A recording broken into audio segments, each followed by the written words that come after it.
जय श्री श्याम प्यारे बच्चों। तो आज के इस शॉर्ट में हम लोग बात करेंगे कैश मेमो और बिल के बारे में। देखिए, जिसे हम नॉर्मल लैंग्वेज में बिल कहते हैं, बेसिकली अकाउंट्स में वही कैश मेमो होता है। हम बिल किसको कहते हैं?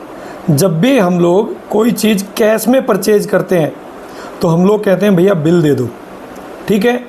वो बेसिकली अकाउंटेंसी में बिल नहीं है, अकाउंटेंसी में उसी को हम कैश मेमो कहते हैं।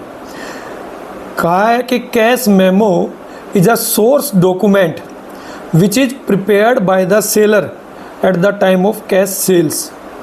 कैश मेमो वो सोर्स डॉक्यूमेंट है बेटा जो सेलर प्रिपेयर करता है at the time of cash sales, ठीक है। और ये दो कॉपी बनती है बेटा।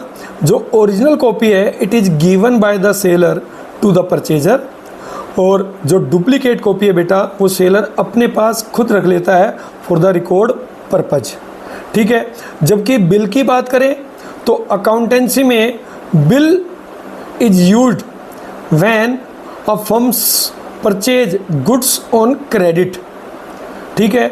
It is also prepared by the seller, और सेलर के लिए उसी डॉक्यूमेंट को हम लोग इनवॉइस कहते हैं, बट परचेजर के लिए वही डॉक्यूमेंट बिल कहलाता है, ठीक है।